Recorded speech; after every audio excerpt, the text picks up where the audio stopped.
Alors oui, re-questionner bien évidemment, parce qu'en fait on change de paradigme. On est du paradigme de celui qui sait à celui qui accompagne. Donc on change réellement de paradigme et dans l'enseignement supérieur notamment, on a une tradition du formateur qui sait. D'ailleurs, dans le terme formateur, il forme. Donc il forme à une forme, à un cadre, à des connaissances, à quelque chose qui est extérieur à l'apprenant au départ. Donc oui, il y a un changement de paradigme, ce qui ne veut pas dire qu'il ne faut pas qu'il y ait de formation.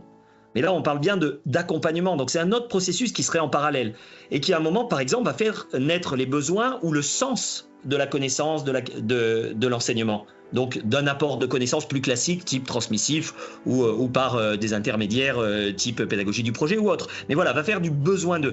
Donc changement de posture, ça c'est évident. On rentre dans le paradigme, à mon sens, de l'accompagnement.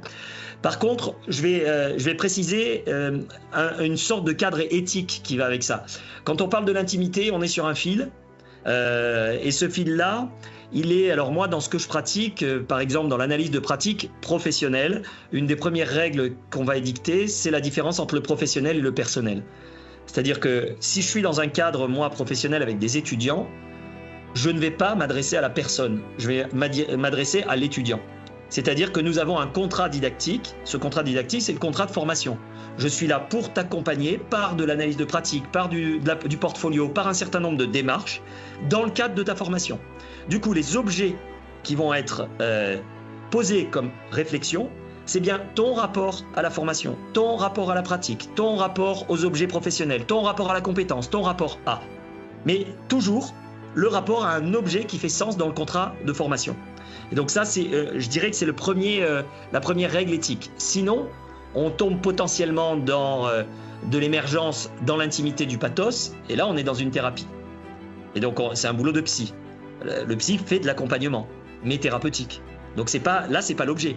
Donc un des premiers éléments, c'est peut-être, et c'est une façon de répondre, c'est peut-être de garantir un cadre sécurisé, notamment en définissant le périmètre de ce qui est partageable.